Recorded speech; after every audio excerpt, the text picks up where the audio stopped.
Mesdames et messieurs, permettez-moi de vous proposer de vivre avec nous un moment tout simplement unique, la projection d'un film français dans l'un des cadres les plus prestigieux au monde, l'immeuble des Nations Unies à New York.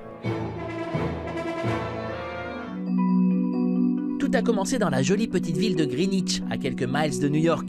C'est ici que se tient tous les ans le festival Focus on French Cinema, un festival de films français de plus en plus important qui attire la fine fleur du cinéma hexagonal, dont le producteur Dominique Besnéard, conscient de l'importance d'une telle manifestation. C'est un festival pour le public et pas pour les gens du cinéma. Il n'y a pas de marché, il y a surtout des gens qui ont envie de voir des films français. Il y a peut-être des anglophones parce qu'il y a très peu de films français qui sortent aux États-Unis. La marraine du festival était cette année Nathalie Baye. Le soir de l'ouverture, Nathalie a eu droit à un prix et à un gentil mot de nul autre que Meryl Streep. Je suis navré de ne pas pouvoir me joindre au festival Focus on French Cinema ce soir pour honorer l'immense Nathalie Baye que j'ai rencontrée il y a 30 ans. Je l'admire et j'ai suivi sa carrière avec intérêt et délice. Des honneurs qui ont touché Nathalie Baye, toujours partante lorsqu'il s'agit de promouvoir le cinéma français à l'étranger.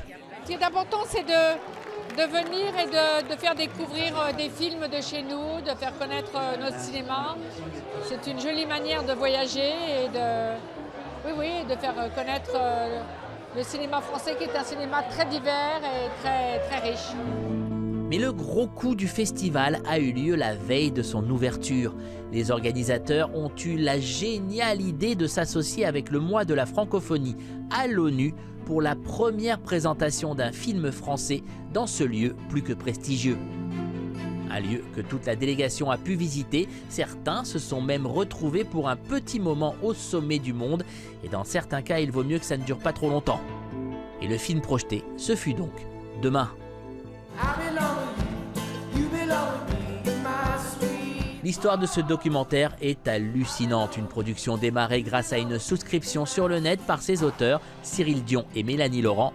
Et aujourd'hui, près d'1 million d'entrées en France, le César du meilleur documentaire et maintenant la projection à l'ONU. Beaucoup d'honneur, mais surtout un impact incroyable sur les spectateurs. C'est un film qu'on a fait pour les gens, surtout. Le plus beau cadeau, c'est ça, c'est les gens qui sont allés le voir, parce que c'est eux qui le font exister. Ce qui nous touche, c'est que le film soit utile. Là, en fait, c'est un peu pareil. Donc le monsieur climat de l'ONU nous dit, grâce peut-être à votre film et à ce que vous faites, ça va nous aider dans notre travail à nous. Donc c'est à la fois les aider eux, comme aider les gens qui cherchent à agir dans leur vie de tous les jours. Donc si on peut le faire à tous les niveaux, c'est génial. Moi, je vous laisse aller à votre projet à l'ONU alors. Madame, merci. La projection a eu lieu dans l'une des grandes salles de réunion de l'ONU à l'ordre du jour demain. Très belle soirée à tous et je ne peux pas m'empêcher de vous donner rendez-vous demain.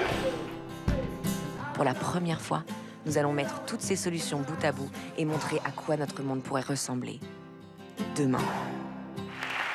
Le film fut suivi d'un débat avec les cinéastes bien sûr, mais aussi des activistes et le responsable du développement durable à l'ONU, un débat qui a marqué Cyril et Mélanie.